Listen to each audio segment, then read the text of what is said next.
자, 이제 강의를 시작할까요? 이제 기초 GS인데 이제 기초 GS니까 아무래도 뭐 공부하신 지 얼마 안 되신 분들이 대부분 들으실 텐데 제가 강의 기초도 간단히 써놨지만 이제 뭐든지 뭐 시작이 중요하죠. 그래서 특히 이제 그 뭐 변리사 시험에서 민소법의 중요성은 뭐 여러분들이 저보다 더 잘 아실 텐데 그래서 저도 이제 강의를 뭐 오래 전부터 시작을 했지만 이제 변리사 강의를 시작하면서 그러니까 주관식 시험은 저도 뭐 2차 시험 여러 번 떨어지고 합격을 해봤지만 결국은 답안지 말고는 뭐 그 방법이 없는 거잖아요. 그러니까 내가 얼마나 공부했는지 이런 것들 알려줄 수 있는 게 답안지밖에 없기 때문에 답안지를 얼마나 잘 충실하게 작성하느냐 이게 이제 핵심인 거죠.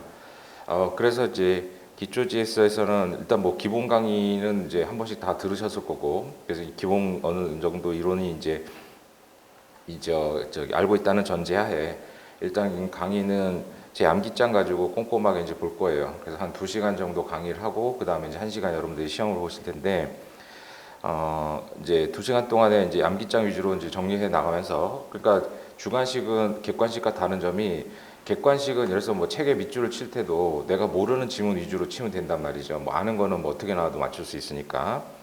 근데 주관식은 모르는 것만 밑줄 칠 게 아니라 이제 답안지에 뭘 써야 되는지 써야 될 내용들을 체크를 해서 밑줄을 쳐야죠.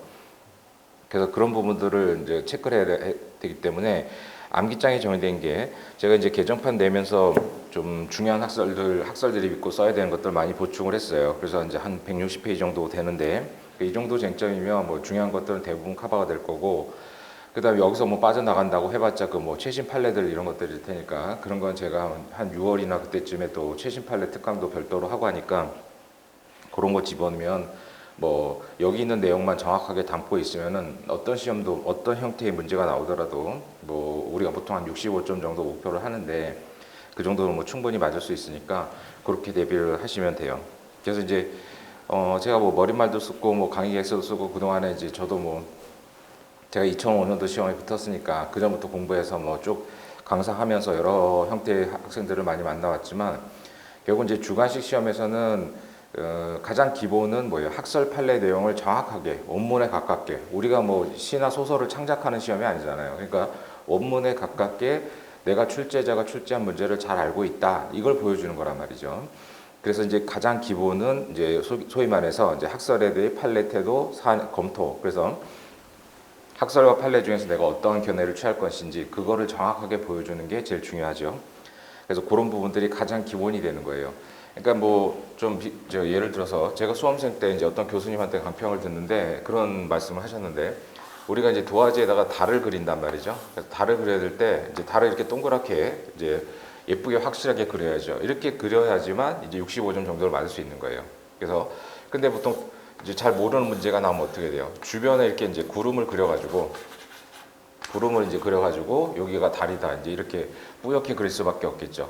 이렇게 되면은 이제 65점을 맞을 수가 없죠. 그래서 우리가 보통 총 100점 중에서 보면 크게 4문제고 그 다음에 3문제, 2문제, 뭐 3문제, 2문제가 나오든가 아니면 2문제씩 해서 총 8문제에서 한 10문제 정도 나오죠. 문항 자체가. 그러니까 그런 문항들을 이 정도 그릴 수 있어야지 65점이 나오니까 이제 그것의 가장 기본은 이제 학설에 대리 판례 태도를 정확하게 쓰는 거예요. 그래서 그 암기장에 정리된 내용을 기본으로 해서 쓰시고 그 다음에 제가 올해 개정판 머릿말에도 썼지만 가끔 오셔가지고 이제 답안지를 비교해서 자기 친구하고 나하고 이제 뭐 시험 보고 나서 목차 같은 거 검토해봤는데 다 똑같이 썼더라. 근데 얘는 뭐 60 몇 점, 67점, 8점 맞고 나는 뭐 50점대 후반만 맞아서 뭐 이렇게 점수가 차이가 나는데 원인이 뭐냐 이렇게 하는데 사실 목차만 보면 그게 이제 목차 자체가 이제 누락되면 안 되는 건 가장 기본이지만 내용 자체도 중요해요. 그러니까 내용을 얼마나 충실하게 쓰느냐. 그러니까 원문에 가깝게 얼마나 충실하게 쓰느냐가 이제 중요한 부분이니까 그 부분들을 정확하게 이제 검토를 하실 수 있어야 돼요. 그래서 그 암기장 내용을 이제 충실하게 정리를 하시면 충분히 도움이 될 거고, 그러니까 똑같은 학설을 써도 그게 이제 뭉뚱그려 가지고 그 다음에 자기 용어로 쓰면 안 돼요. 그러니까 자기 용어로 쓸 게 아니라 교수님들이 쓰시는 즉 교과서 문체 내용대로 그대로 써야 된단 말이죠. 그러니까 그런 부분들을 활용할 수 있도록 하셔야 돼요. 자, 그래서 이제 앞에 강의 한 2시간 정도 하고 1시간 여러분들이 시험 보실 거니까 진도에 맞춰서 보통 이제 하루에 한 20개 정도 쟁점 제가 뭐 강의에서 그 진도 쓴 대로 갈 텐데 그거 하고 그 다음에 최근 6년치 한 기출 문제 그래서 최근 6개년 우리 이제 변리사 시험 기출 문제를 오늘 자료처럼 이렇게 나갔는데 진도별로 해서 풀어볼 거예요. 오늘 진도에는 두 문제밖에 없는데 뭐 해당 진도마다 좀 다르겠지만, 그래서 한 최근 6개년 기출 정도 보시면, 그러니까 그 이전 거는 사실 뭐 저기 약간 요즘하고 트렌드가 안 맞는 경우도 있으니까, 그래서 이제 한 6개년 정도 기출을 분석을 해보면 어느 정도 이제 패턴들이, 물론 이제 그 매 연도마다 조금 다르긴 한데 패턴들이 어느 정도 이제 일정 부분들이 있으니까 그걸 가지고 올해 문제도 뭐 어느 정도 예상해 볼 수 있고, 그다음에 이제 뭐 반복적으로 출제되는 부분, 예를 들어서 뭐 문서 이런 것들은 계속 반복적으로 출제되는데 그거 말고 뭐 특이한 쟁점이 판례가 나왔다, 이제 그런 것들은 뭐 당분간 또 안 나오고 이런 것들이 있으니까 그런 걸 좀 요령껏 활용을 하시면 어느 정도 이제 예상 문제도 대비할 수 있겠죠.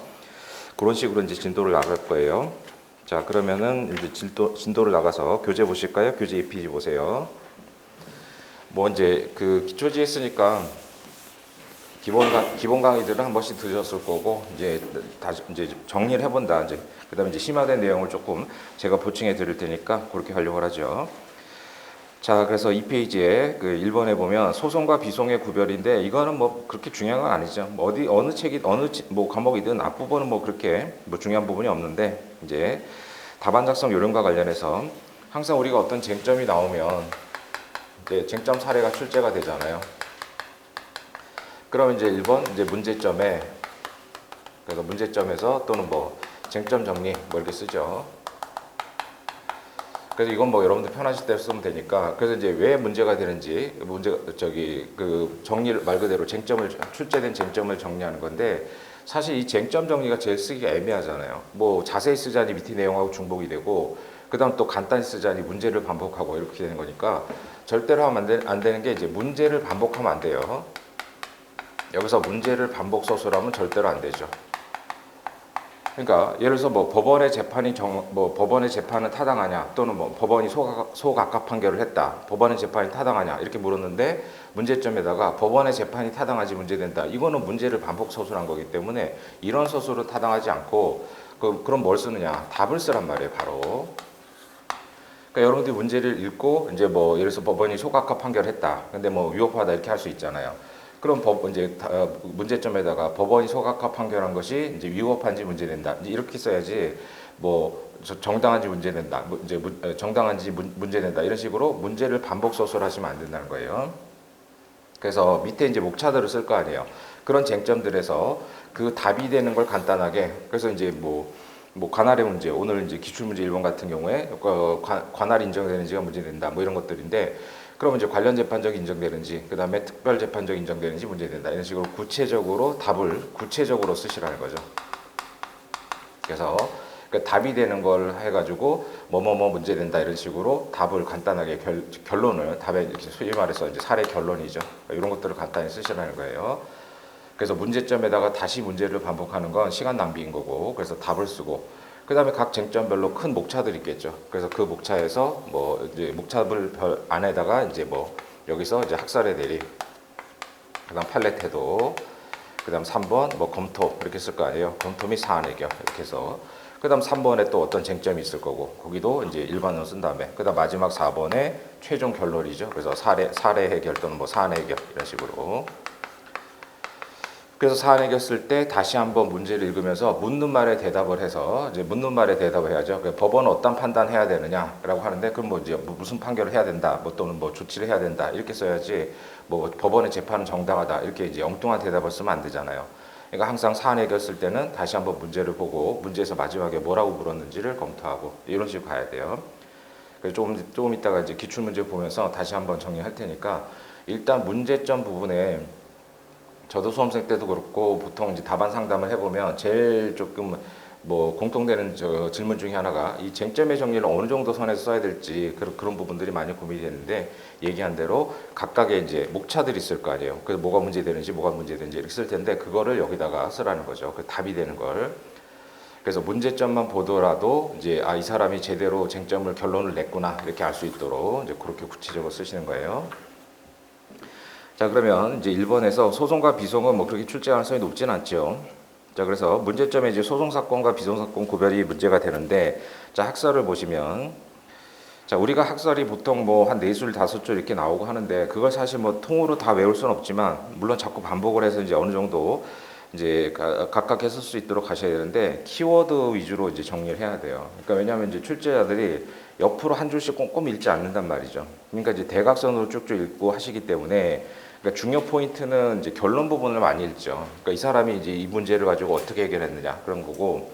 그다음 이제 그래서 학설 대리 판례 태도를 이제 잘 쓰긴 써야 되는데 문장으로 통으로 외우기는 힘드니까 키워드 위주로 외운 다음에 문장을 자꾸 쓰다 보면 시험 때 임박하면 이제 어느 정도 문장을 쓸 수 있어요. 그러니까 이제 학설대로 쭉 평면적으로 이제 1차 공부하듯이 읽으실 게 아니라 그 중에서 내가 답안지에 반드시 써야 될 키워드 문장 단어들이 있을 거란 말이죠. 그런 것들을 체크를 해야 돼요. 그래서 아까 얘기한 대로 객관식은 모르는 거 밑줄 치지만 주관식은 써야 될 키워드를 밑줄 쳐야죠. 자, 학설에 보면 비송사건은 사법질서 형성을 목적으로 하고 소송사건은 사법질서 유지 확정을 목적으로 한다. 그러니까 형성과 이제 유지 이런 것들이 이제 키워드가 되는 거 아니에요. 그래서 이제 그러니까 각각 소송과 비송의 목적이 뭐냐. 그래서 비송은 형성을 목적으로 하고 소송은 유지를 목적으로 한다. 그래서 유지 확정 이렇게 돼 있을 때는 둘 중에 하나만 외우면 되죠. 그래서 이제 그렇게 이제 병렬적으로 나열된 것은 그 중에 외우기 쉬운 거 하나만 외우면 되잖아요. 그래서 비송사건은 사법질서 형성을 목적으로 하고 소송사건은 사법질서 유지를 목적으로 한다. 그런 게 목적설이죠. 그 다음에 학설 이름이 있는 것들은 학설 이름을 써줘야 돼요. 물론 그 학설 이름을 우리가 뭐 소위 말해서 수험가에서 학원에서 공부하거나 뭐 우리가 스터디 할 때 그냥 외우기 편하려고 우리들끼리 이름을 붙이는 거 그런 건 절대로 쓰시면 안 되고 그래서 가끔 보면 뭐 판례 사안에서 무슨 사건 다른 과목도 마찬가지잖아요. 근데 그거는 이제 우리들끼리 이제 공부하거나 뭐 이렇게 강사들이 얘기하기 편하려고 만드는 사건 이름을 무슨 사건에서 이렇게 쓰시면 절대로 안 돼요. 그건 교수님들은 모르잖아요. 그런 건 싫어하기 때문에 학설이 이제 교과서. 그래서 저도 학설 이름을 임의로 창작한 게 아니라 전부 다 교과서, 교수님들 교과서에 있는 표현을 쓴 거예요. 그러니까 제 암기장에 정리된 거 그대로 쓰셔도 되는데 가끔 여러분들이 그 답안지 이렇게 뭐 첨삭 같은 거 해보면 그러니까 뭐 강사들이 얘기하는 무슨 사건 이렇게 한 것들을 막 그냥 답안지 써버리는데 그거는 절대로 바람직하지 않아요. 그거 굉장히 싫어하니까 교수들이. 그래서 이제 그 문장 그대로 이제 쓰시면 돼요. 그래서 학설 이름이 있는 거는 학설 이름을 되도록 써주면 좋죠. 그러니까 학설 이름이 생각이 안 나면 무슨 견해 이렇게 갈 수밖에 없지만 학설 이름이 있는 건 정확하게 써줘야 돼요. 자, 그래서 일설은 목적설은 비송사건은 형성 목적으로 하고 소송사건은 유지를 목적으로 한다. 그래서 형성과 유지 그런 것들은 이제 뭐 형광펜 칠하든 동그라미 칠해가지고 외우면 되죠. 그 다음에 이설에서 보면 이제 대상을 달리한다는 건데 그래서 비송사건은 사인 간의 생활관계에 의한 후견적 개입 그래서 후견적 개입 이게 키워드가 되죠. 그 다음 소송사건은 법적 분쟁 이거잖아요. 그러니까 대상을 달리하는데 비송은 후견적 개입 그 다음에 소송은 법적 분쟁 그렇게 기억하시면 되겠고 그 다음에 3설에 보면 입법자가 비송으로 정한 게 비송이고 그 외에는 소송이다. 실정법설. 그러니까 실정법에서 정한 게 이제 비송사건 절차법에서 비송사건이라고 한 게 비송이고 나머지는 소송이다. 이거죠. 그래서 목적설, 대상설, 실정법설 그렇게 이제 학설 이름이 있는 것들은 그대로 쓰셔야겠고.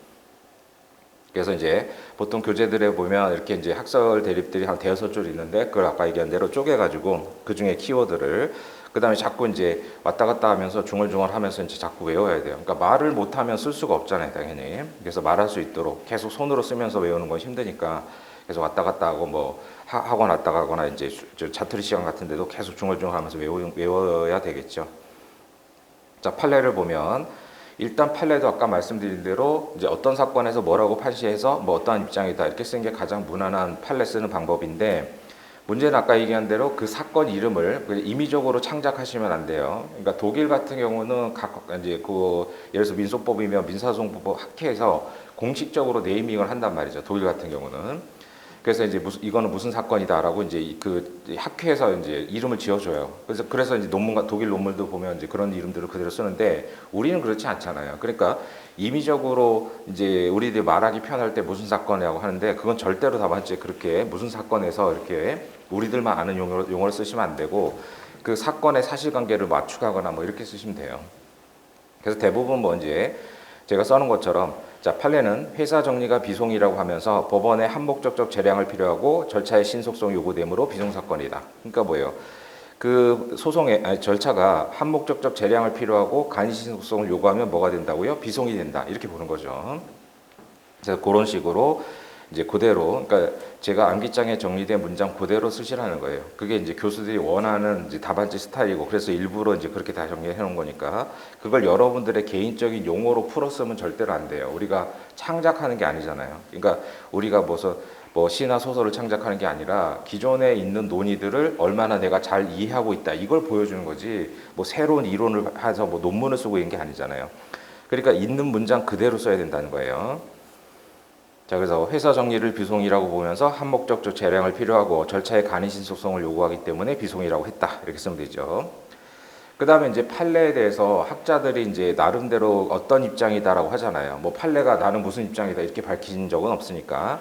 근데 지금 보셨다시피 이 판례에 대해서 학자들마다 뭐 절충설이라는 견해, 그 다음에 대상설이라는 견해 나눠져요. 그럴 때는 우리가 이제 이럴 때는 뭐 판례는 이렇게 단정적으로 무슨 입장이다 이렇게 쓰는 거 위험하죠. 다른 견해를 취하시는 분들이 보면은 공부가 부족하다고 생각을 한단 말이죠. 그래서 그럴 때는 그냥 판례 문장만 쓰든가, 아니면 제가 써놓은 것처럼 이런 판례에 대해서 뭐 어떻게 보는 견해들이 있다 이렇게 소개해 주는 정도로 가야지, 단정적으로 판례는 대상설이다. 그러니까 심지어 이제 가끔 보면 그 판례 문장도 안 쓰고 그냥 판례는 대상설이다 이렇게 한 줄만 쓰시는데, 그러면 이제 점수를 못 받죠. 오히려 감점이 될 수 있어요. 그러니까 판례가 어떤 입장이다라는 평가를 쓰기가 애매한 부분들은 판례 요지를 그대로 쓰면 된단 말이죠. 그래서 그건 여러분들이 선택의 문제예요. 나는 판례 요지만 쓰겠다라고 하든가, 물론 판례가 명시적으로 뭐 적격 유지설이다, 상시설이다 이런 식으로 특별하게 이제 판례가 모든 학설들이 판례를 그렇게 평가하는 것들은 상관이 없죠. 근데 이렇게 판례 입장에 대해서 나눠지는 것, 학자들이 이제 달리 보는 거는 판례 요지만 쓰든가, 아니면 제가 써는 것처럼 이런 판례를 어떻게 본다 이제 이런 식으로 쓰든가, 둘 중에 하나예요. 그건 뭐 여러분의 선택의 문제니까. 물론 가장 좋은 거는 이런 판례에 대해서 어떤 평가도 있고 어떤 평가도 있다 이렇게 소개해 주는 게 좋겠죠. 그럼 채점하시는 분들이 이제 그만큼 내가 공부를 많이 했다는 걸 채점자들에게 보여주는 것이 되니까. 자, 그래서 이제 절충설로 보는 견해와 대상설로 보는 견해가 나눠지고요. 그 다음 이제 검토, 소위 말해서 결론 부분인데, 가장 무난한 건 판례대로 가는 게 제일 무난하죠. 왜냐하면 이제 우리가 학설이야 어느 학설이 다설이다 이건 굳이 안 써도 되지만, 판례가 어떤 입장인지는 꼭 써야 되잖아요. 근데 이제 시험장에 가면 판례도 많고 하기 때문에 갑자기 막 헷갈린단 말이죠. 평상시에 잘 알고 있었던 것도 갑자기 판례가 뭐 긍정인지 부정인지 헷갈릴 수가 있어요. 그러니까 마지막에 시험 보기 직전에는 이제 판례를 시험 보기 바로 직전에 이제 그때는 이제 판례만 쭉 넘기면서 다시 한번 확인하는 거고, 그 다음에 이제 평상시 공부할 때도 판례대로 정리를 해놓으면 내가 이제 내 머릿속에 정리되고 있는 게 판례다 이렇게 알 수가 있잖아요. 그래서 이제 판례대로 결론을 내는 게 가장 무난하긴 하죠. 그 다음에 이제 각 쟁점별로 막 다수설을 쫓아가다 보면 쟁점별로 충돌이 될 수 있어요. 그러니까 내가 답안지 안에서 논리적으로 이제 충돌이 되고 이러면 안 되기 때문에 되도록이면 이제 판례대로 가는 게 무난하죠. 그러니까 이제 예를 들어서 뭐 소송 절차 중단해서 당연승계 긍정설을 판례가 취하기 때문에 위법설인데 나는 당연승계 부정설을 취하겠다. 그러면 이제 위법설로 가면 안 된단 말이죠. 그런 식으로 논리적으로 충돌이 생기면 안 되니까 판례대로 쫓아가는 게 제일 무난하긴 하죠. 이런 의미에서도 그렇고. 자, 그래서 검토에서는 이제 뭐 일종의 뭐 다수설, 절충설의 입장에서요. 그러니까 판례 입장이 애매하니까. 그래서 여기는 뭐 검토도 다수설로 가는 게 무난하죠. 그래서 일단 법률에 비송으로 규정되어 있는 것은 비송으로 보고, 비송사건 절차법에서 그때는 불분명할 때는 판례 기준을 쓰면 되잖아요. 한목적적 재량이 필요하고 절차의 간이신 소송이 요구될 때는 비송, 그 외에는 소송. 그 판례 입장이잖아요. 그러니까 그렇게 이제 쓰면 되겠죠. 그래서 그런 절차로 가면 되겠고. 그래서 뭐 중요도는 떨어지지만 이제 그런 식으로 정리하고, 그럼 관련해서 뭐 굳이 낸다면 2번 쟁점이겠죠. 과거의 양육비 청구, 뭐 이 얘기잖아요.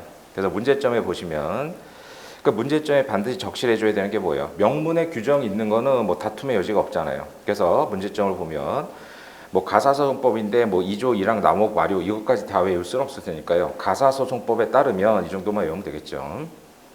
그래서 민법에 따른 장래 양육비는 비송이라는 명문의 규정이 있죠. 그러니까 그거 뭐 다툼의 여지가 없을 거고, 따라서 과거 양육비 청구에 대해서도 인정을 하는데 법적 근거가 뭐냐? 그래서 규정이 없어서 이제 성질이 문제된다. 이제 이런 식으로 문제점에, 그러니까 문제점에 아까 얘기한 대로 이제 이런 것들은 출제자가 왜 출제했는지를 내가 알고 있다. 이런 것들을 보여줘야 되잖아요. 그러니까 장래 양육비는 가사소송법상의 비송사건의 규정이 있는데 과거 양육비는 규정이 없어서 학설들이 뭐 문제가 된다, 검토하겠다 이런 식으로 써줘야죠. 그러니까 문제점이 아까 얘기한 대로 왜 문제가 되는지, 출제자가 왜 출제를 했는지를 내가 알고 있다는 걸 보여주는 거예요. 그러니까 우리가 답안지는 항상 출제자들이 왜 출제했는지 내가 정확하게 당신의 의도를 알고 있다. 이걸 보여주는 게 핵심인 거죠. 자, 학습 일서를 보시면은 부양 의무에 대해서 적법하게 판단할 수 있는 가정법원에서, 그러니까 장래 양육비를 가정법원에서 판단하니까 과거 양육비도 한꺼번에 판단하면 될 거 아니에요. 그래서 가정법원에서 통일적으로 처리하자는 게 일설이죠. 그래서 과거도 비송이다라는 거고. 그 다음에 이설은 이제 그 마류 사건은 이제 그 비송 사건이기 때문에 이건 명문의 규정 없는 한 확대 해석하면 안 된다는 거죠. 그래서 비송이면은 이제 국가가 후견적 입장에서 개입을 하는 거니까 어떻게 보면 당사자들 입장에서는 뭐 이제 주장하는 그런 기회들을 박탈당할 여지도 있기 때문에 확대 해석하면 안 된다는 게 이설의 입장인 거죠. 그 다음에 3설은 뭐 일종의 절충적 견해로서 양육비 청구권이 인정되는지 자체는 이제 소송의 문제로 보고, 그 다음에 액수는 이제 뭐 상대방 배우자의 뭐 직업 이런 거 봐야 될 거 아니에요. 많이 버는 사람 많이 줘야 될 테니까. 그래서 금액 결정은 비송으로 보자. 그게 이제 3설인 거죠. 그래서 그냥 가정법원에서 통일적으로 처리하자는 일설, 그 다음에 마류는 확대해서 안 되기 때문에 소송으로 보자는 견해, 그 다음 3설은 양육비 인정 여부는 소송, 그 다음 금액은 비송, 이렇게 보는 거죠.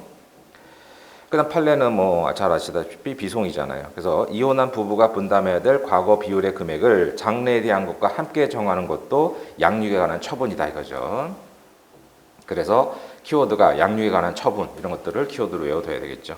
그러니까 장래는 비송인데 그러면 과거의 것도 같이 정하는 것도 뭐예요? 민법에서 규정된 양육에 관한 처분이라는 거예요. 그래서 뭐예요? 가정법원이 자해 연령, 부모의 재산 상황. 그러니까 부모가 돈 많이 벌면 많이 줘야죠, 당연히. 등을 고려하는 것이 타당하기 때문에 비송이라고 봤죠.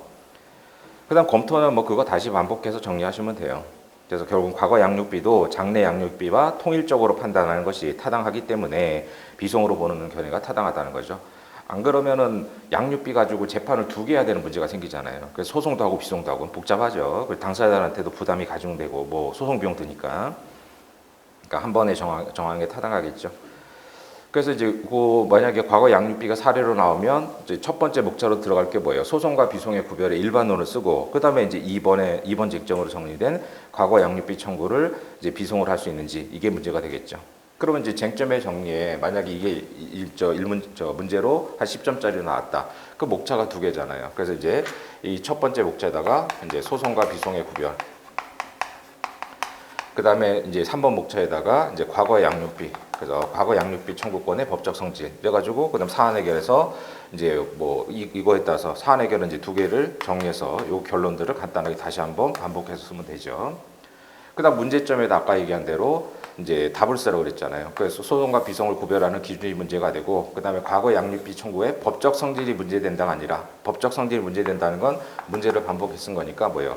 지금 내가 결론을 이제 비송으로 결론 내렸잖아요. 그러면 이제 과거의 양육비 청구가 비송 사건인지 문제된다. 이제 이런 식으로 쓰라는 거죠. 그래서 답을 법적 성질이 문제된다가 아니라 이제 내가 과거 양육비 청구를 비송으로 결론 내렸잖아요. 그러면 이제 여기다가 답을 써서 과거 양육비 청구도 비송 사건인지 문제된다, 이런 식으로 답을 쓰시라는 거예요. 그렇게 되면 뭐 요 2 쟁점 가지고 한 10점짜리 배점이 충분히 나올 수 있죠.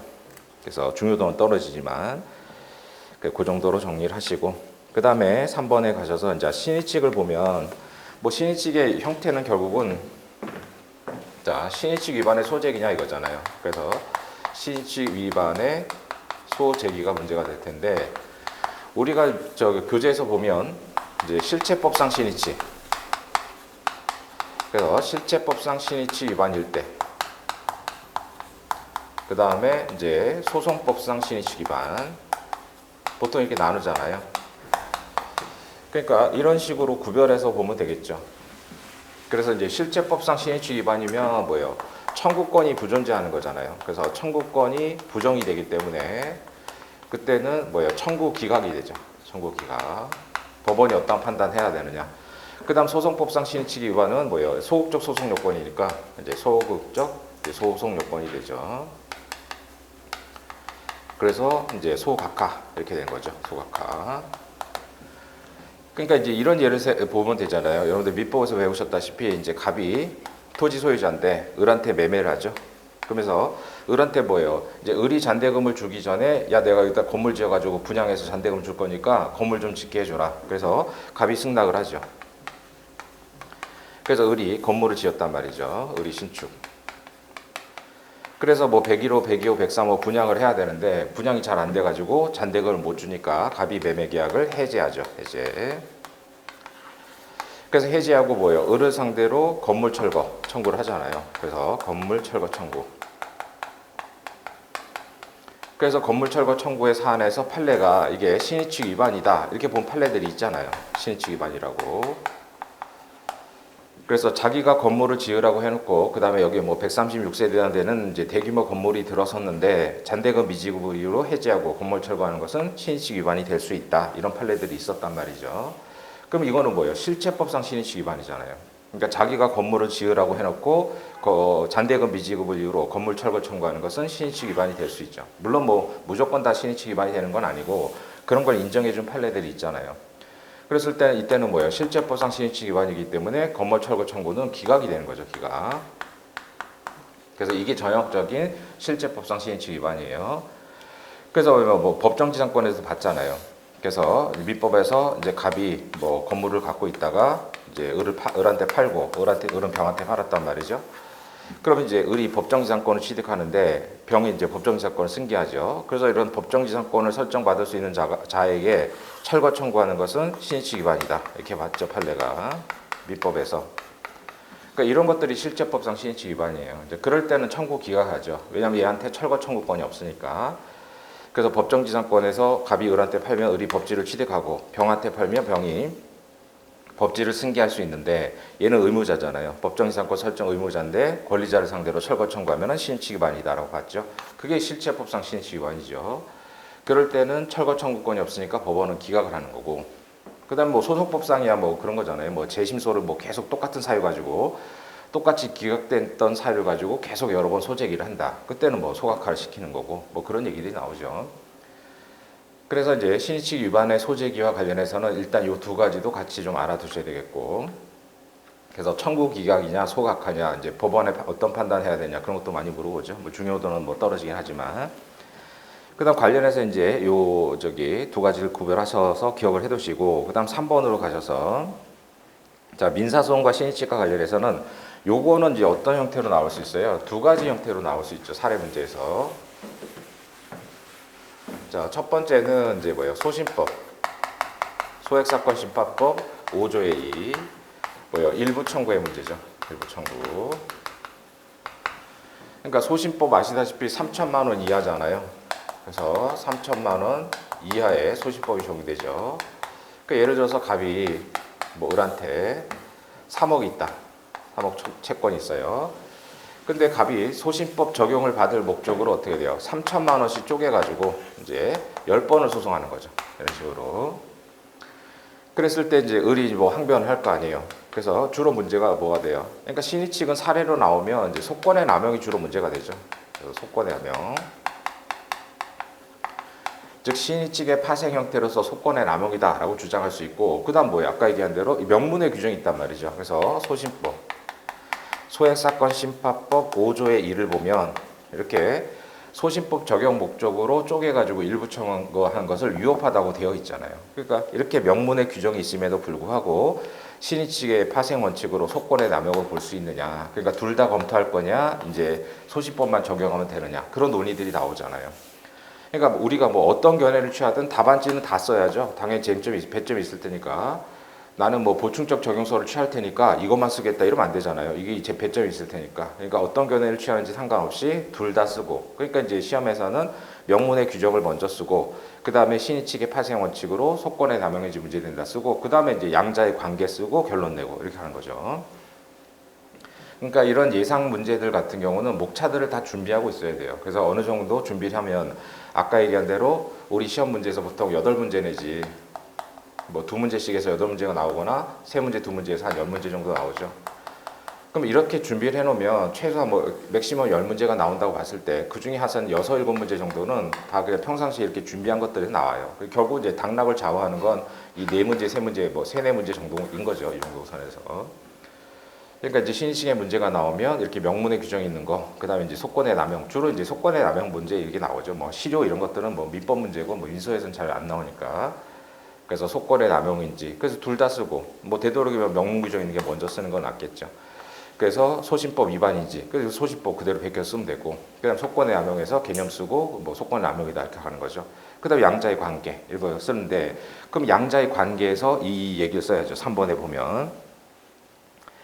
자, 그래서 명문 규정이나 이론이 있음에도 신의칙을 적용할 수 있는지 문제된다. 자, 학설 대립 보시면은 이것도 마찬가지로 부충적 적용설, 선택적 적용설인데, 신의칙은 일반 조항이니까 명문의 규정 이론이 없을 때만 보충적으로 적용하자. 그게 보충적 적용설이죠. 그다음 이설에 보면 이제 신의칙에 의하는 것이 적절하면 이제 선택적으로 신의칙을 적용할 수 있다. 그게 선택적 적용설이고. 그다음 판례도 마찬가지죠. 그러니까 부재소 합의의 문제였잖아요. 그러니까 이것도 판례 그대로 써야죠. 자, 분쟁이 있어도 제소하지 않기로 합의한 경우, 뭐 실제 답안지에는 부재소 합의를 한 경우 이렇게 줄여도 되겠죠. 즉 부재소 합의에 위반해서 제기한 소는 권리보호 이익이 없다고 함과 동시에 신의칙에 비춰 허용될 수 없다고 했죠. 그러니까 그 판례는 그대로 쓰셔야 돼요, 문장을. 그러니까 평상시에 이런 것들, 그러니까 최소한 과목별로 한 200개 정도 판례는 그대로 외워가지고 어느 때 물어봐도, 뭐 자는 사람 깨워가지고 물어봐도 바로바로 얘기할 수 있을 정도로 판례 문장이 완벽하게 가까이 쓰셔야 돼요. 그러니까 제가 뭐 수석한, 뭐 다른 시험도 있지만 수석한 사람들 답안지도 많이 봤는데 평상시에, 그러니까 그런 사람들은 문장을 똑같이 써요. 그냥 그 학설 판례를 그냥 이제 책에 있는 거 보고 쓴 것처럼. 그러니까 그렇게 자꾸 외우셔야 돼요. 그게 기본이니까. 그래서 부재소 합의를 했을 때 제기한 소는 권리보호 이익이 없다함과 동시에 신의칙에 위반돼서 허용될 수 없다고 판시하였다. 이렇게 쓰면 되죠. 그 다음에 여기도 마찬가지예요. 우리 판례에 대해서 선택적 적용설이라는 견해도 있고 보충적 적용설이라는 견해도 있죠. 자, 그럴 때는 막 얘기한 대로 그냥 판례 문장만 쓰든가 아니면 제가 써놓은 것처럼 판례에 대해서 이런 평가가 있다. 그 정도만 쓰시면 되겠고. 그 다음 검토는 어디로 가든지 상관없는데 아까 얘기한 대로 무조건 쓰긴 써야죠. 그러니까 이제 뭐예요? 이걸 먼저 쓸 게 아니라 마지막에 쓰면 되잖아요. 그래서 이제 문제점 쓰고 그 다음에 명문의 규정에 있는 소신법 위반인지 여부, 그래서 소신법 위반인지 여부, 그 다음 세 번째 속권의 남용인지 여부, 그 다음에 네 번째 양자의 관계 또는 뭐 신의칙의 보충적 적용 여부, 그 다음 5번 뭐 사안 해결 이렇게 쓰면 되잖아요. 이런 식으로. 그래서 이런 식으로 목차를 다 구체적으로, 그리고 목차도 이제 구체적으로 이제 잡아야죠. 그러니까 우리가 목차를 잡는 이유가 뭐예요? 그러니까 안에 무슨 내용이 있다는 걸 한 줄로 보여주는 거잖아요. 그러니까 목차는 되도록이면 구체적으로 잡는 게 좋아요. 그래서 그것도 이제 제가 그 답안 작성 요령이나 전체 기간을 제가 2월달에 뭐 무료 강의를 한 게 있거든요. 이게 지금 사이트에 올라가 있으니까 뭐 시간 나실 때 심심하면 한번 들어가서 보세요. 그때 뭐 답안 작성 방법도 뭐 좀 자세하게 얘기했으니까. 그래서 그런 식으로 이제 목차를 잡아가지고 결론을 내면 되죠. 그러니까 이제 어느 견해를 취하든 상관없이 무조건 두 개는 다 써야죠. 그러니까 이 양자의 관계 그 3번 쟁점이 맨 마지막에 들어가는 게 좋죠. 그래서 설사 이제 보충적 적용설이 타당하다고 생각하시는 분들도 써야죠. 당연히 속권의 남용 여부를 배점이 있을 테니까. 그래서 뭐 10점 배점이면 여기가 뭐 이제 4점, 4점, 2점 이 정도 될 거란 말이죠. 배점이. 그래서 그런 정도로 이제 분배가 되겠죠. 그렇게 생각하시고. 그 다음에 또 이제 그 신의칙의 그 문제로 나올 수 있는 게 그 법조문 있으신 분들은 그 간이각하 45조 보세요. 45조. 그러니까 또 하나의 형태로서 이제 속권의 남용으로 나올 수 있는 문제가 이제 민소법 45조의 문제죠. 45조. 자, 45조 보면 제척 또는 기피 신청이 44조 규정에 어긋나거나 소송 지연 목적, 이거 뭐 속권의 남용 이런 거잖아요. 소송 지연 목적을 하는 것이 분명할 때는 이제 뭐예요? 제척 기피 신청받은 법원 법관은 결정으로 각하할 수 있다. 그래서 45조에 간이 각하잖아요. 이것도 이제 나올 수 있죠. 그러니까 물론 시험 문제에서 사실관계는 명확하게 주겠죠. 그래서 알고 봤더니 뭐 소송 지연 목적으로 했다. 그럼 이제 명문의 규정이 뭐예요? 45조에 간이 각하가 되고 신의칙의 파생 원칙으로 이런 것도 다 일종의 속권의 남용이잖아요. 그럼 똑같아요, 목차가. 그래서 아까 그 소지법 대신에 45조만 집어넣으면 되죠. 그런 형태로 나올 수 있는 거예요. 신의칙이 나온다면. 그래서 이제 명문의 규정이 있는 거 먼저 쓰고, 그 다음에 신의칙의 파생 형태 중 네 가지 중에 뭐 하나 쓸 거고, 그 다음에 신의칙의 보충적 적용 여부 쓰고 사안 해결. 그래서 목차 3개가 들어갈 거 아니에요. 그런 목차들을 자꾸 기억을 해놔야죠, 이렇게. 자, 그래서 그 정도로 2개를 정리하시면 되겠고, 그 다음에 이제 4번 쟁점으로 가셔가지고, 자, 4번에 신의칙 위반의 소재가 됐다. 그러니까 이건 뭐예요? 소송법상 신의칙 문제겠죠. 그다음에 이제 뭐 실제법상 신의칙도 마찬가지잖아요. 그래서 문제점 보면 소재기가 신의칙 위반되는지에 대한 판단 방법과 관련해서 학설을 보시면 신의칙은 강행 규정이잖아요. 그러니까 법원의 직권조사 사항이라는 게 1설. 그다음에 2설은 법원과 당사자 사이에서는 직조사 사항이지만 당사자들끼리는 상대방 원용이 필요하다라는 뭐 견해가 있는 거고. 사실 2설 같은 경우는 실제 재판에서 좀 애매한 부분인데 뭐 교수님들이 그렇게 표현을 하니까 우리도 그냥 답안지 그렇게 쓰면 돼요. 그리고 이런 것들은 그냥 판례대로 가면 되니까. 그래서 판례 보면 신의칙에 반하는 것 또는 권리남용은 강행 규정 이외이므로 법원은 직권으로 판단할 수 있다라고 판시했죠. 그러니까 신의칙은 강행 규정이잖아요. 다만 그 판례 두 번째 줄을 보면 직권으로 판단할 수 있다고 해서 판례가 직권 판단사항이라는 용어를 가끔씩 쓰는데 그거를 직권 조사사항하고 뭐 구별하는 거냐 그건 뭐 아무도 몰라요. 제가 뭐 판사님들한테 물어봐도 판사님들도 딱히 뭐 그런 얘기를 안 하시던데 그냥 그래서 직권 판단 사항을 직권 조사 사항과 다른 용어로 쓰는 건 아니에요. 그래서 판례가 뭐 크게 신경 안 쓰고 쓰는데 전반적인 분위기가 그래서 뭐 직권 조사 사항과 다른 뭐 직권 판단 사항이 있는지 그런 의미는 아니니까 그냥 같은 의미로 이제 보시면 돼요. 그걸 구별해서 뭐 출제하고 이러지 않을 테니까. 그래서 판례 요지를 읽다 보면 뭐 이런 사안처럼 직권으로 판단할 수 있다 이렇게 하잖아요. 그러니까 그런 것들을 그럼 직권 조사 사항과 다른 뭐 직권 판단 사항이라는 게 다른 게 있느냐 뭐 그런 논의는 전혀 없으니까 그냥 판례 문장 그대로 쓰시면 되는 거고 이제 같은 의미로 이제 생각하시면 돼요. 그래서 이제 강행 규정 위배이기 때문에 직권으로 판단할 수 있다고 봤다. 그 정도 쓰시면 되겠고. 그다음 검토는 뭐예요? 아까 얘기했죠. 소송법상 신의칙 위배는 그러니까 똑같은 소송을 계속 제기한단 말이죠. 그다음 이런 것들도 뭐 속거래 남용 아니에요. 그래서 이제 소신법 적용 목적으로 3천만 원씩 잘게 청구하거나 그다음 뭐예요? 소송 지연 목적으로 뭐 이제 제척 기피 신청을 하거나 이런 거 다 이제 소송법상 신의칙 위반이죠. 그럴 때는 소극적 소송이기 때문에 직권조사상으로 소송 요건은 원칙적으로 직조사항이니까 그래서 직조사항으로 보는 판례 뭐 다소리 타당하다 이렇게 가면 되겠죠. 그래서 그럴 때는 소각화 그러니까 그런 것들이 아까 얘기했던 이제 이런 형태로 나올 수 있죠. 그럼 이제 결론은 소각화를 해야 된다. 그럼 이제 목차를 하나 더 쓴다면은 아까 얘기했던 이제 뭐 5번 해가지고 여기다가 이제 판단 방법 이렇게 뭐 추가가 될 수 있겠죠. 그런 게 물어보면. 그래서 그런 것들이 쟁점들이 다 묶여지는 거잖아요. 그래서 이제 암기장에다 이제 한 쟁점별로 이제 한쪽씩 다 해놓은 게 뭐 아이들 갖고 노는 블록 맞히듯이 이렇게 이제 쟁점들을 모아놓으면 요거랑 요거 붙여서 하나 만들고 그다음에 요 쟁점하고 뭐 요 쟁점하고 이렇게 연결해서 하나 맞추고 이제 이런 식으로 자꾸 끼일 수 있는 거잖아요. 그러니까 거기서도 심판 방법을 물어보면 목차 하나 집어넣어가지고 심판 방법에서 뭐 소극적 소송 요건이니까 직권조사 항이다 뭐 이렇게 추가될 수 있잖아요. 그런 것들. 그래서 그렇게 가장 최소 단위로 끊어서 정리를 해놓으면 그걸 묶는 거는 뭐 사례 문제집이나 뭐 GS 문제 보면서 연습이 되니까. 그래서 신의칙 위반에서 아까 얘기한 대로 관련해서 소송법상 신의칙 위배는 소극적 소송 요건이어서 각하가 되는 거고 실제법상 신의칙 위배는 아까 얘기한 대로 여러분들 민법에서 배웠던 실제법상의 뭐 철거 청구권이 신의칙 위반이다. 그런 것들이 실제법상의 신의칙 위반이죠. 그 정도 보시고. 자, 그 다음에 이제 주체로 가셔서 5번에 외국 국가 이것도 뭐 상대적 면제주로 바뀌어서 이제 중요도는 좀 떨어지긴 하는데 내용 보시면 자 외국 국가에 대해서도 우리나라의 민사 재판권 그러니까 재판권이 제일 상위 개념이잖아요. 재판권이 미치는지 자 학설의 일설을 보면 조약에 따른 예외 그 다음에 외교상 특권을 포기하는 경우를 제외하고는 재판권 행사할 수 없다는 게 절대적 면제주의죠. 그 다음에 상대적 면제주의는 뭐예요? 사법적 활동은 재판 대상이 된다. 그래서 공권적 활동은 안 되지만 사법적 활동은 재판권의 대상이 된다는 거죠. 그래서 절대적 면제주의, 상대적 면제주의. 그 다음 판례도 뭐 잘 아시다시피 그 절대적 면제에서 상대적 면제로 바꿨는데 뭐 바뀐 지 오래된 거는 옛날 건 안 쓰셔도 돼요. 그러니까 최근에 뭐 전합제 판결로 바뀌거나 이런 것들은 옛날에 뭐였는데 바뀌었다 이렇게 쓰는 게 좋지만 이건 이미 뭐 바뀐 지 한참 됐잖아요. 그러니까 그런 건 옛날 거가 쓰실 필요 없고 그래서 판례 보면 외국의 사법적 행위가 주권적 활동, 그다음 밀접한 관련이 있어서 부당한 간섭이 된다는 사정이 없는 한 뭐예요? 재판권 행사할 수 있다고 하여 상대적 면제주의 입장이다. 이렇게 쓰면 되죠. 그래서 저는 뭐 한 4줄로 정리했지만 이거보다 더 줄여놓으면 여러분들이 공부할 때 또 외우기가 힘드니까 또 다른 걸 찾아보고 이러면 안 되잖아요. 시간이 없으니까. 그래서 이제 그 정도 했는데 실제는 이거보다 더 줄여야죠, 사실은.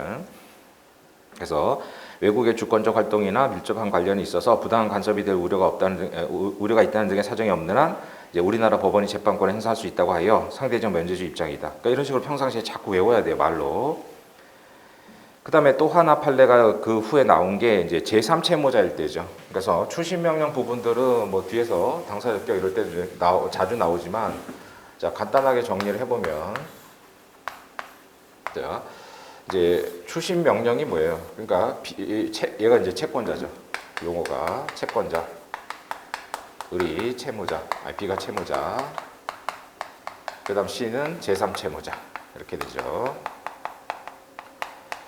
그러니까 A가 B한테 이제 집행권원을 받아가지고 이제 집행권원을 받아서 B의 재산을 강제 집행할 텐데, B의 재산을, 그래서 책임 재산을, 그래서 강제 집행하려고 보니까 B가 C한테 어떤 채권을 갖고 있다는 거죠. 채권. 그러니까 추심 명령은 뭐예요? 채권에 대한 강제 집행이란 말이죠. 주소 자체가. 그러니까 채무자가 집을 갖고 있으면 그 집을 경매를 하면 되잖아요. 근데 그 집, 뭐 집 같은 부동산이 있는 게 아니라 제3채무자한테 갖고 있는 채권이 있다란 말이죠. 그러니까 주로 이제 뭐 남의 집에 살면 임대차 보증금 같은 거 있을 거 아니에요. 그 다음에 뭐 회사 같은 거 다닐 테니까 뭐 월급 받거나 이렇게 할 수 있죠. 그래서 A가 B한테 돈을 빌려줬는데 B가 예를 들어서 미군 부대에서 일을 한단 말이에요. 그래서 이제 미국 국가. 그래서 미군 부대에서 이제 군무원으로 일하고 있다. 그럼 이제 월급 같은 거 받겠죠. 그럼 이제 월급을 뺏어오는 방법이 추심명령 또는 뭐 전부명령인데, 그래서 집행권을 가지고 B의 C에 대한 이 채권을 강제 집행하는 거죠. 그게 이제 압류 추심. 그래서 압류한 다음에 추심 명령을 받죠.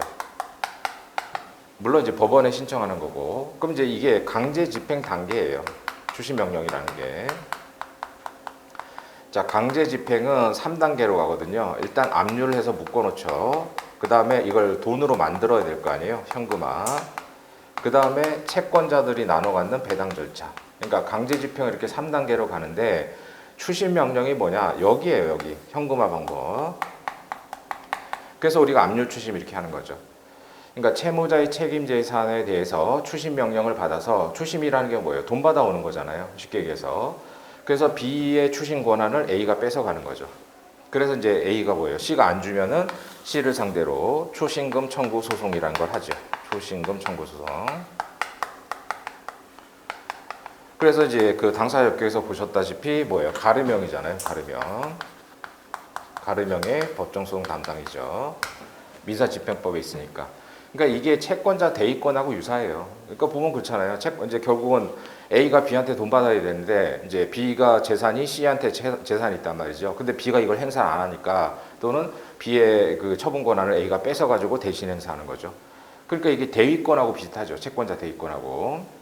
그래서 이제 예를 들어서 쉽게 얘기해서 독일은 채권자 대의 소송이 없단 말이죠. 그러니까 독일은 민소법에 채권자 대의 소송이 없어요. 그러니까 독일은 이거로 가죠. 추징금 청구로. 이렇게. 근데 우리나라는 뭐 양쪽 다 받아들여서, 뭐 프랑스에서 나온 대의권도 받아들이고 독일의 추심권도 받아들여서 양쪽 다 할 수 있는데, 이 경우에 뭐예요? 요건만 갖추면 채권자 대의권도 할 수 있죠. 그래서 대의권은 이제 판례에 따른 병행형이고, 추심은 이제 가름형이고, 이거 뭐 아실 거고. 그래서 이제 대의 소송에서는 중복으로 보는데, 추심은 중복으로 안 받잖아요. 그 14년도 판례, 13년도인가 전합체 판결이. 뭐 그런 차이점들이 좀 있죠. 그래서 하여간 추심 명령은 이제 이렇게 A가 집행권을 받아가지고 채무자의 제3채무자에 대한 채권, 물론 이제 금전 채권 아니라 뭐 소위등 청구권 이런 것도 돼요. 추심은 그걸 대신 행사해가지고 B의 책임 재산에 갖다 놓고, 그다음 뭐예요? 배당 절차를 거치는 절차란 말이에요. 그래서 A가 C를 상대로 추심금 청구 소송을 제기할 수 있죠. 그러니까 추심 명령이란 건 결국은 C가 이미 이행을 안 하면 소송으로 갈 수밖에 없죠. 그러니까 추심 명령에서는 얘가 제3채무자이지만 추심금 청구로 가면 얘가 누가 돼요? 피고가 되잖아요. 피고. 그러니까 우리 판례가 뭐예요? 이거는 좀 더 엄격하게 판단해야 된다라고 본 거죠. 그래서 판례 보세요. 두 번째 판례. 자, 집행채권자가 A를 말하죠. 그러니까 왜냐하면 이 추심 명령은 강제 집행 단계란 말이에요. 그러니까 A가 집행채권자, B가 집행채무자, 제3채무자 이렇게 얘기하죠. 자, 그래서 집행채권자가 외국 국가를 제3채무자로 한 추심을 신청할 때, 그러니까 법원에 신청하는 거예요. 우리나라 법원에 신청하면, 그러니까 얘가 뭐 B하고 C한테 가서 야 추심할 거야 이게 아니라 법원에 신청하죠. 법원에 압류 추심을 신청을 해요. 신청. 그러면 이제 판사님이 압류 추심 명령을 내려줄 거 아니에요. 그럼 이제 판사님 소속의 법원 사무관이 뭐예요? 송달을 하는 거죠. 송달. B하고 C한테 이렇게. 그러니까 채권에 대한 집행이니까 송달이 강제 집행 방법이죠. 자, 그래서 압류 추심을 법원에 신청하면 우리나라 법원이 압류 추심 발령해 줄 거냐 말 거냐를 재판을 해야 될 거 아니에요. 그래서 이제 해당 국가가 즉 C가 우리나라 법원의 강제 조치에 대해서 재판권 면제 주장을 포기. 이게 포인트죠. 그래서 재판권 면제 주장을 포기한 것으로 볼 수 있는 등에 한해서만 국가를 제3채무자로 하는, 즉 외국 국가를 제3채무자로 하는 압류 추심을 발령할 수 있다 이거죠. 그러니까 이 판례에서는 추가가 된 게 재판권의 면제 주장을 포기 이거잖아요. 그다음에 나머지 요건 또 있죠. 근데 그거 다 외울 필요는 없으니까 이거 하나만. 그래서 재판권 면제 주장을 포기한 것으로 볼 수 있는 경우 등 이렇게 쓰면 되죠. 뭐 다 외울 수 없고. 그래서 뭐 재산을 따로 마련해 두는 등 어쩌고 있잖아요. 근데 그런 것들은 핵심 단어가 아니니까 그 얘기한 대로 판례가 막 10줄 20줄 있어도 거기에 핵심 포인트들이 있단 말이에요. 그래서 핵심은 재판권 면제 주장을 포기 이거죠. 그래서 그렇게 되면 제3채무자를 외국 국가로 하는 압류 추심을 발령해 줄 수 있다고 해서 이제 추가를 해준 요건이잖아요. 그래서 그 두 판례를 다 써야 되겠고, 그다음 검토는 뭐 상대적 면제주의로 가면 되죠. 그래서 이제 우리나라 주권 행사를 포기하는 것이 되기 때문에 사법적 행위는 재판권의 대상이 될 수 있는 상대적 면제주의가 타당하다 이렇게 가시면 되겠죠. 그래서 판례를 두 개를 다 써야 된다는 게 핵심이고, 근데 뭐 중요도는 다 떨어지고, 뭐 여기까지 지금 5번까지 본 것들은 뭐 다 중요도는 좀 떨어지죠, 시험 문제에서. 자, 그 다음에 6번으로 가셔서 국제재판 관할도 뭐 예전에 나오고 좀 오래됐죠. 출제가 된 지 뭐 13년도인가 하여간 오래됐는데 한 5, 6년 전 이전 거는 그냥 안 나왔다고 생각하면 돼요. 그러니까 5, 6년 전 이전 문제들은 그냥 이제 예상 문제다 이렇게 생각하면 되죠. 뭐 이제 한 5, 6년 전 거는 뭐 출제 할 때 신경 안 쓰니까 다시 또 나올 수 있죠. 자, 그래서 6번에 보면 국제재판 관할권 아시다시피 국제재판 관할권은 뭐예요? 관할권의 문제가 아니라 재판권의 문제죠. 그래서 국제재판 관할권. 네, 정확하게는 재판권의 문제죠. 대물적 제약으로서. 근데 이제 역추지서를 취하다 보니까 이제 관할의 규정들을 적용하다 보니까 뭐 관할권이라는 이름 붙였는데 정확하게는 재판권의 문제죠. 재판권. 재판할 수 있느냐. 그래서 이제 두 가지잖아요. 직접적 국제재판 관할. 그다음에 간접적 국제재판 관할. 두 가지가 있죠. 그래서 간접적 국제재판 관할은 뭐예요? 외국 재판을 우리나라가 승인해 줄 거냐? 우리나라가 승인해 줄 거냐? 217조의 문제고. 직접적 국제재판 관할은 우리나라 법원에서 재판을 할 수 있느냐의 문제죠. 그러니까 어떤 문제인지 잘 봐야죠. 그래서 문제점 보면 외국적 요소에 있는 법률관계, 즉 소위 말해서 섭외적 법률관계 이렇게 얘기하잖아요. 예를 들어서 뭐 우리나라 사람하고 미국 사람하고 소송이 붙었다. 그랬을 때 어느 나라 법원에서 재판할 수 있느냐, 이게 직접적 국제관할의 문제고, 그 다음에 미국 사람이 우리나라 사람 상대로 미국 법원에서 이미 재판을 받았는데 그 판결을 들고 나와서 우리나라에서 강제 집행하겠다. 그때는 승인해 줄 거냐. 이건 간접적 국제재판관의 문제고. 그래서 승인의 문제는 뭐 조문에 있으니까 그 조문만 해석하면 되는 거죠. 그래서 이제 직접적 국제재판관의 문제인데 이것도 뭐예요? 국제사법의 조문이 있기 때문에 요거 그대로 이제 정리해 놓으면 되죠. 자, 학설을 보면 물론 이제 국제사법 2조가 기존의 학설 판례를 다 종합적으로 고려해서 만든 거잖아요. 그러니까 다 이제 그런 내용들을 다 종합한 거죠. 자, 일단 학설을 보시면 자, 1설에 민소법상의 토지 관할 규정에 비춰서 국제재판 관할이 있는지를 이제 역으로 취재한다. 역취지설이죠. 왜냐하면 이제 재판권이 있고, 자, 우리나라 법원 그리고 우리나라 민사법원에서 재판할 수 있는지를 보고, 그럼 어디서 재판할 거냐? 뭐 서울만 해도 동서남북 중앙 5개인데 그게 관할권이잖아요. 그러니까 순서대로 우리나라 법원이 재판할 수 있느냐? 그다음 우리나라 법원에서 민사법원에서 뭐 헌법재판소가 아니라 민사법원을 재판할 수 있냐? 그럼 재판할 수 있다. 그러면 어느 법원에서 할 거냐? 이건데 역으로 하는 거잖아요. 역으로. 그래서 이제 역주지설이죠. 그 다음에 2설은 민소법상의 기본 이념인 적정, 공평, 신속, 경제 등을 고려하여. 근데 이거 다 쓸 수는 없잖아요. 그러니까 실제 답안지 쓰실 때는 이제 민사소송법상의 기본 이념을 고려하여 이렇게 쓰면 되죠. 답안지 쓸 때는. 그래서 어느 나라에서 재판하는 것이 합리적인지를 조리에 따라 결정한다는 관할배분설 또는 뭐 조리설 이렇게 돼 있는데 학설 이런 거 하나만 외우시면 되죠. 우리가 뭐 다 외울 필요 없으니까 하나 쓰기도 바쁘니까 그냥 하나만 외우세요. 그래서 민소법의 기본 이념을 고려하여 어느 나라에서 재판하는 것이 합리적인지를 조리에 따라 결정하는 관할 배분설 이렇게 외우면 되겠고, 그 다음에 원칙적으로 토지 관할 규정을 유추하되 이제 우리나라가 재판권을 갖는 것이 부당한 특단의 사정이 있을 때는 관할 배분설에 의한다는 수정 역추시설 또는 뭐 특단의 사정설 이렇게 얘기하잖아요. 마찬가지로 학설 이름은 그냥 하나만 외우시고, 그래서 세 가지 학설이 있고요. 그 다음에 판례는 이제 결국 이제 국제사법 시행 전후하고 나눠서 보는데 대부분 판례 요지가 똑같죠. 그러니까 기존의 판례 요지들을 이제 국제사법에서도 그대로 받아들인 거니까요. 자, 판례 보시면은 국제재판 관할을 결정할 때는 개인적 이익뿐만 아니라 국가 이익도 고려하고요. 그다음 법정지가 뭐예요? 법원 말 그대로 법정이 있는 나라를 말하죠.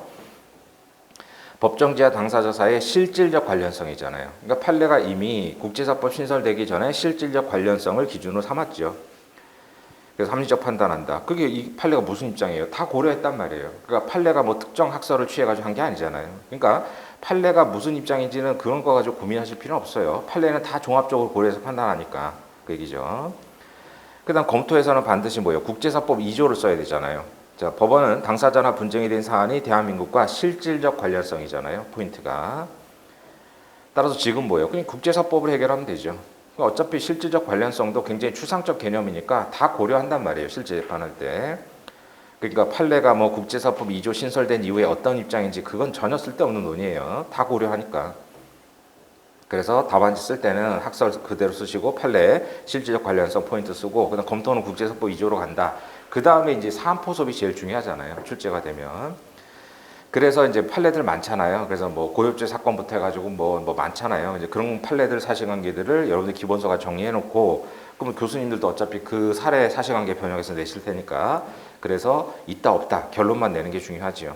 그래서 뭐 판례 가지고 힘쓰실 필요 없고. 그래서 이제 실질적 관련성이고 그다음 뭐예요? 저 국제재판 관할의 합의는 합리적 관련성이잖아요. 그러니까 그거만 안 헷갈리면 되죠. 지금 이제 국제재판 관할은 국제사법에 있으니까 이제 국제사법이니까 뭐 실질적 관련성 이렇게 외우시면 되고 그다음 국제재판 관할의 합의는 뭐예요? 합의는 합리적 관련성이잖아요. 합리적 관련성. 용어만 정확하게 구별해 쓰시고 그래서 국제사법에서 실질적 관련성. 그러니까 이것도 기존 판례들의 문장 그대로 이제 국제사법 개정할 때 이제 정한 거잖아요. 그러니까 이제 다 모든 통설 판례 입장을 다 고려한 거기 때문에 국제사법 신설 이후에 뭐 판례 입장이 뭐다 여기 뭐 의미 없어요, 이거는. 그래서 이제 역추지, 관할 배분, 수정 역추지, 그다음에 실질적 관련성 그런 것들 정리하시고. 그래서 국제재판 관할은 뭐 예전에 좀 출제 한번 됐으니까 다시 한번 나올 때가 됐고요. 그다음에 8페이지 가셔서 7번 쟁점 보면 자 이제 재판권이 없을 때 그래서 뭐 외국 국가라든가 뭐 이런 외교사절 이럴 때 되는 거죠. 그래서 문제점 보면 재판권 흠결이 명백했을 때 법원이 어떠한 재판해야 되느냐. 그래서 학설 일설을 보면 변론기일을 지정하지 않고 사실상 소장 부분 송달 그게 뭐예요? 그냥 이렇게 너한테 소가 제기됐다고 알려서 보내는 거죠. 그래서 재판권이 없음이 명백해지면은 소각하 판결한다는 게 일설. 그러니까 사실상 소장 부분을 송달한다는 게 그냥 보내준다는 거잖아요. 당신한테 이렇게 소가 제기됐다 알려주라는 거죠. 그 다음에 이설은 재판권 없음이 명백하면 소장 부분 자체를 송달할 수 없는 경우이기 때문에 그때는 바로 소장각하 명령하면 된다는 거죠. 그래서 판례도요. 일본을 상대로 한 소장을 송달할 수 없는 경우에 해당한다고 하여 소장각하 명령한 것은 정당하다라고 봤죠. 그래서 검토는 뭐 그냥 재판권 흠결이 명백하다면 이제 뭐 소송 경제 측면에서 간단하게 재판장이 소장각하 명령하는 것이 타당하다라는 거죠.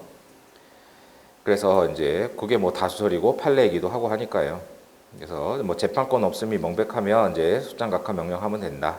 물론 이제 일설도 굳이 따지고 보면 뭐 비슷한 의미인 거잖아요. 그러니까 이제 애매한 경우가 있을 수 있으니까 사실 뭐 예를 들어서 외교 사절을 상대로 이제 외교관을 상대로 소송을 했다. 그러면 이제 그 외교관이 또 개인적 행위가 되면은 그 재판권이 면제가 되지 않잖아요.